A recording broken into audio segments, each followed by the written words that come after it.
Welcome back everyone. আজকের আরও একটি নতুন ভিডিও, নিশ্চয়ই আপনারা খুব ভালো রয়েছেন। আজকে একেবারে স্পেশাল একটা জায়গায়, আর তা হলো কুয়াকাটাতে। এখানে আমরা একটু ঘুরতে আসছিলাম, পাশাপাশি বেশ কিছু ভিডিওর কাজ ছিল। আবার চিন্তা করলাম আজকের ভিডিওগুলো যেহেতু আমরা আউটডোরে করেই থাকি, so why not Kuakata. That's why আমরা কুয়াকাটাতেও আজকের ভিডিও শ্যুটটা করছি। এখানে ওই যে ট্রলারের সাউন্ড আসবে, তারপরে আরও কিছু গাড়ি টাড়ি চলে, হয়তো সাউন্ড পাবেন, একটু সাউন্ডের সমস্যা হতে পারে, তারপরেও আই হোপ আপনারা এনজয় করবেন, কারণ আমরা এই এলাকার সৌন্দর্যগুলো আপনাদেরকে আজকের ভিডিওর মধ্যে দিয়ে দেখাবো। পাশাপাশি আপনাদের জানতে চাওয়ার প্রশ্নের উত্তরগুলোও কিন্তু দিচ্ছি ঝটপট। তাহলে চলুন চলে যাই কমেন্ট সেকশনে। আমাদের প্রথম কমেন্টটি করেছেন এক্সপ্লোর এক্স। স্যাম ভাই, আপনি স্কুলে কোন বিষয় নিয়ে পড়াশোনা করছেন, সায়েন্স, কমার্স নাকি আর্টস? এটাতে অনেকগুলো লাইক রয়েছে, অনেকে অনেক কিছু নিজেরাই বানিয়েছেন যে আমি এটা নিয়ে পড়েছি ওটা নিয়ে। আসলে আমি কিন্তু কমার্সের স্টুডেন্ট, আমি কমার্স নিয়ে পড়েছিলাম। তারপরে কেউ আবার এখানে নিচে দেখলাম কলেজের বিষয়েও জানতে চেয়েছেন। আমি মূলত নটরডেম থেকে পাশ করি আর কি। এই আর কি। তামিম রহমান ভাই, স্মার্টফোনের পাশাপাশি ট্যাব, স্মার্ট ওয়াচ, ল্যাপটপ, পাওয়ার ব্যাংকের ভিডিও চাই। ভাইয়া, যে কটা ব্যাপারে জানিয়েছেন প্রত্যেকটা নিয়েই কিন্তু আমাদের চ্যানেলে ভিডিও দেওয়া হয়, বাট স্মার্টফোনের ভিডিও একটু বেশিই আসে। কিন্তু আমরা ভালো ট্যাবলেট, তারপর smart watch, laptop, power bank এগুলো নিয়েও ভিডিও কভার করার ট্রাই করি। আই হোপ নেক্সট টাইম আরও বেশি কভার করার ট্রাই করব। মিস্টার ফরহান মোর্শেদ, সাম ভাই ডিআইওয়াই চ্যানেলের সিলভার প্লে বাটন কি পেয়েছেন? আশা করি একদিন ডিআইওয়াই চ্যানেলেও 10 লক্ষ জনের পরিবার হয়ে উঠবে। অবশ্যই হবে, আপনারা সাথে থাকলে না হওয়ার কোনো কারণেই নেই। আর প্লে বাটনের জন্য আমি অ্যাপ্লাই করেছি। এটা ওই আসতে তো কয়েকদিন সময় লাগে, আমেরিকা থেকে আসে আপনারা জানেন। সো আই হোপ আমরা এই মাসের মধ্যেই পেয়ে যাবো, এমনটা হওয়ারই কথা। তো নিয়ে আসলে অবশ্যই আপনারা ভিডিও পাবেন, দেখতে পাবেন, আপনাদেরই তো জিনিস। শাহিদুল ইসলাম, স্যাম ভাই আমার একটা প্রশ্নের উত্তর জানা খুব প্রয়োজন। আমরা সবসময় দেখে থাকি ইন ডিসপ্লে ফিঙ্গারপ্রিন্ট থাকে অ্যামোলেড ডিসপ্লেতে। আমার প্রশ্ন হচ্ছে আইপিএস ডিসপ্লেতে কেন ইন ডিসপ্লে ফিঙ্গারপ্রিন্ট থাকে না? আশা করি উত্তর পাবো। Love from Chittagong. এখানেও লাইক টাইক রয়েছে। আমরা প্রায় বেশিরভাগ স্মার্টফোনে এখন পর্যন্ত দেখে আসছি অ্যামোলেড ডিসপ্লের তলায় হয়তো ইন ডিসপ্লে ফিঙ্গারপ্রিন্ট স্ক্যানারটি থাকে। এর কারণ হলো অ্যামোলেড ডিসপ্লেগুলো তুলনামূলকভাবে পাতলা হয়ে থাকে, বা লেয়ার এখানে কম থাকে। হ্যাঁ, লেয়ার থাকে কিন্তু তুলনামূলকভাবে কম। আর আইপিএস ডিসপ্লেতে অনেকগুলো লেয়ার থাকে। তো এবারে যদি আইপিএসের নিচে একটা ফিঙ্গারপ্রিন্ট স্ক্যানার দেওয়া হয়, তাহলে হয়তো আমাদের এই যে হাতের যে প্রিন্টগুলো এটা রিড করতে একটু সমস্যা হবে। দ্যাটস ওয়াই খুব একটা ভালোভাবে কাজ করবে না। তবে খুব শীঘ্রই হয়তো আইপিএস ডিসপ্লেতেও ইন ডিসপ্লে ফিঙ্গারপ্রিন্ট সেন্সর যুক্ত হতে পারে। শামীম ভাইয়া জানতে চেয়েছেন হারানো মোবাইল ফোন কি ফিরে পাওয়া যায় নাকি? Love from Pabna. হারানো মোবাইল ফোন হ্যাঁ ফিরে পাওয়া যায়, কয়েকটা ওয়ে রয়েছে। আমরা এটা নিয়ে একটা ভিডিও তৈরি করেছিলাম এর আগে, আপনারা বললে আমরা আবার একটা নতুন আপডেটেড ভিডিও তৈরি করব। আর ফিরে পাওয়া যেতে পারে কিভাবে? কয়েকটা ওয়েতে ফিরে পাওয়া যেতে পারে। যেমন আপনি পুলিশের কমপ্লেন করলেন, তারা যদি আইএমইআই ট্র্যাক করে খুঁজে দেয় তাহলে আপনি অবশ্যই পেতে পারেন। আর আইএমইআই নাকি চেঞ্জ করা যায়, সো সেরকম কিছু হলে তো কিছু করা থাকে না। আরেকটা বিষয় হলো অনেক সময় যে গুগলের ফাইন্ড মাই ডিভাইস অন করা থাকলে, যদিও চোরটোর অনেক চালাক হয়ে গেছে, তারপরও এটা একটা ওয়ে হতে পারে। আর সবচেয়ে সহজ ওয়ে হলো কি আপনি যদি কিনা পুলিশের মাধ্যমে এটা খুঁজে নিতে পারেন, লোকেশন ট্র্যাক করে আর কি। রনি টিউটোরিয়াল বিডি, স্যাম ভাই মার্চ মাসে নাকি আইফোন SE3 মার্কেটে আসবে, সত্য কিনা? যদি সত্য হয় তাহলে এর ডিজাইন কেমন হবে দয়া করে জানাবেন। আমিও আপনাদের মতো এমনটাই শুনেছি, তবে এগুলো একেবারে আপনি মানে 100-এ 100 ধরে নিতে পারেন না যে এমনটা হবেই বা কত তারিখে, এমনটা না, কিন্তু এমনটা হতেও পারে। আর ডিজাইন এখন পর্যন্ত যে সমস্ত ছবি লিক্স হয়েছে এগুলোই, হয়তো এমনটা হতে পারে, তাও আপনি শিওর করে বলতে পারেন না। তো দেখি ভবিষ্যতে অবশ্যই জানাতে পারবো, মানে আরও সন্নিকটে আসি দেন আপনাদের অবশ্যই জানাতে পারবো। কাউসার মাহমুদ, স্যাম ভাইয়া মোবাইলের ফ্লাইট মোড অন থাকলেও কি রেডিয়েশন ছড়াতে পারে? উত্তরটা দিলে উপকৃত হব।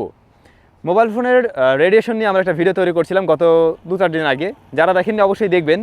ওইখানে এর সমস্যা কীভাবে বাঁচতে পারবে সব কিছু আলোচনা করা হয়েছে। তো ভাইয়ের প্রশ্নটা ছিল যে মোবাইল ফোনে যদি ফ্লাইট মোড অন করে রাখেন সেই ক্ষেত্রে কোনো ধরনের সমস্যা হবে কি না। ফ্লাইট মোড অন করে রাখলে কিন্তু মোবাইল ফোন টোটালি নেটওয়ার্ক থেকে বিচ্ছিন্ন হয়ে যায়, তখন আপনার স্মার্টফোনটিতে ডাটা কানেকশন বলুন, ওয়াইফাই বলুন বা সব কিছুই অফ থাকে। তো এই ক্ষেত্রে আর কি আপনার গিয়ে রেডিয়েশনের বিষয়টা না থাকারই কথা, আমি যতটুকু জানি এতে সমস্যা হওয়ার কথা না। পুলক ভাইয়া জানতে চেয়েছেন মোবাইলে থার্ড পার্টি অ্যাপ থাকলে কি সমস্যা হতে পারে? লাভ ফ্রম ইন্ডিয়া থেকে প্রশ্ন। মোবাইল ফোনে থার্ড পার্টি অ্যাপস এই ব্যাপারটাই অনেকে হয়তো বুঝবেন না, তাদের ক্ষেত্রে আগে বিষয়টা একটু বুঝিয়ে বলি। বিষয়টা হলো আমরা যে অ্যাপসগুলো ব্যবহার করি, যদি অ্যান্ড্রয়েড ফোন হয় সেই ক্ষেত্রে আমরা গুগল প্লে স্টোর থেকে ইনস্টল করে নিই, রাইট? তার মানে এগুলো অথেন্টিক সোর্স থেকে এসেছে, গুগল নিজে সেগুলোকে যাচাই বাছাই করে রেখেছে। এবারে থার্ড পার্টি থেকে লাইক গুগল থেকে আপনি কোনো একটা অ্যাপস ইনস্টল করে নিলেন অথবা কোনো বন্ধুর কাছ থেকে নিলেন, সেই ক্ষেত্রে কোনো সমস্যা হতে পারে কি না? সমস্যা কয়েকটা হতে পারে। যেহেতু ওই অ্যাপসগুলো গুগল তার প্লে স্টোরে রাখেনি, হয়তোবা সেগুলোতে ম্যালওয়্যার থাকতে পারে, অথবা কোনো প্রবলেম রয়েছে, অথবা আপনার ফোনটি হ্যাক হওয়ারও একটা পসিবিলিটি থাকতে পারে।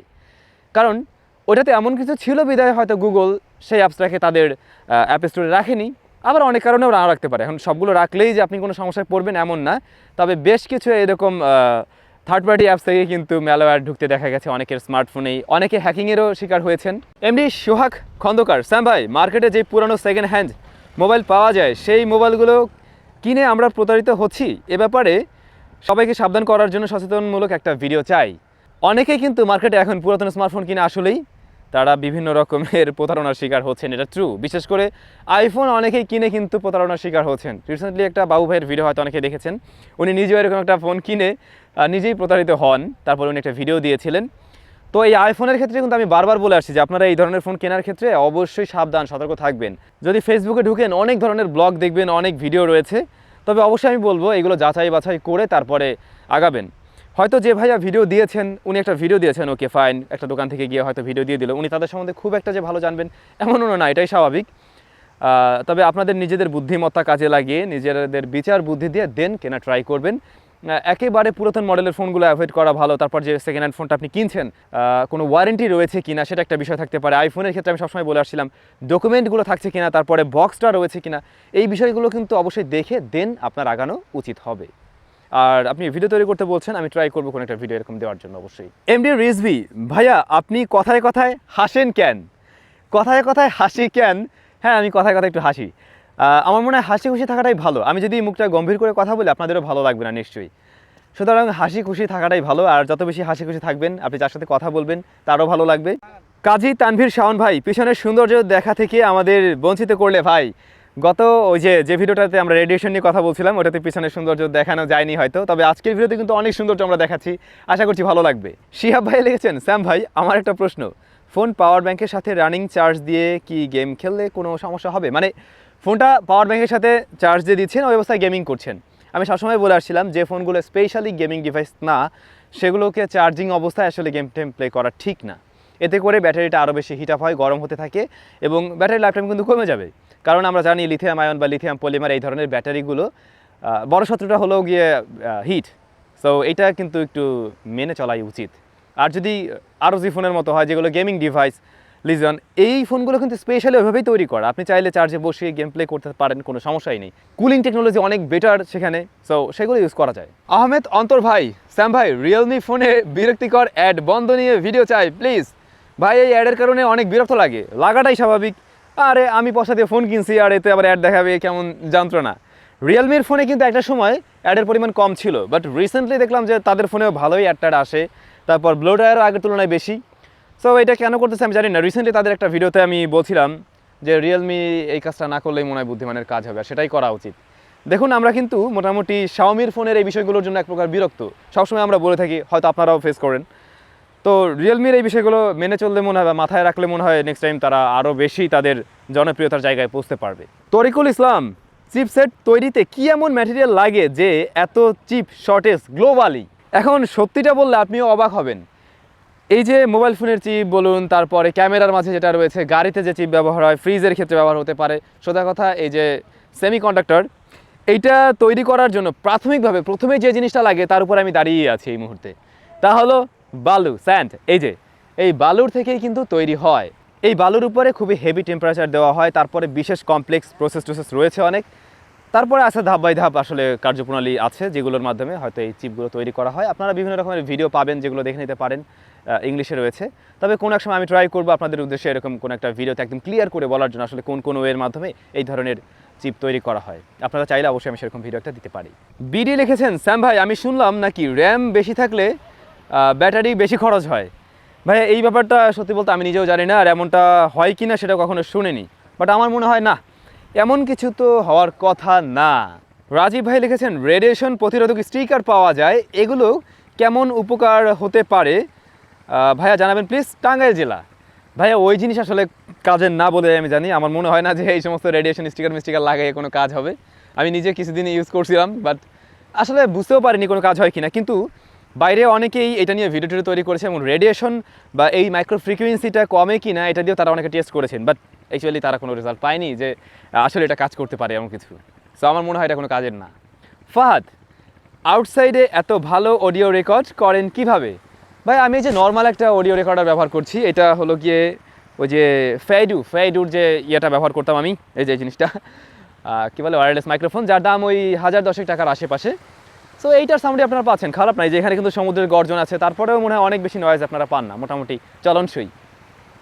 সো ভাই ব্রাদার, এই ছিল আজকের কমেন্টস অ্যান্ড প্রশ্নের উত্তর। এই কি বললাম আমি? সো ভাই ব্রাদার, এই ছিল আজকের প্রশ্ন উত্তর পর্ব। আশা করছি ভালো লেগেছে এবং খুব শীঘ্রই আমাদের এই কুয়াকাটা ভিজিটের আপনারা একটা ব্লগ পেয়ে যাবেন উইথ স্যাম চ্যানেলটিতে। আশা করছি আপনাদের ভালো লাগবে, যে পানি চলে আসছে। সো ওই ভিডিওতে দেখা হবে। সবাই অনেক বেশি ভালো থাকবেন, সুস্থ থাকবেন। দেখা হচ্ছে নতুন একটা আস্ক স্যামে। টাটা।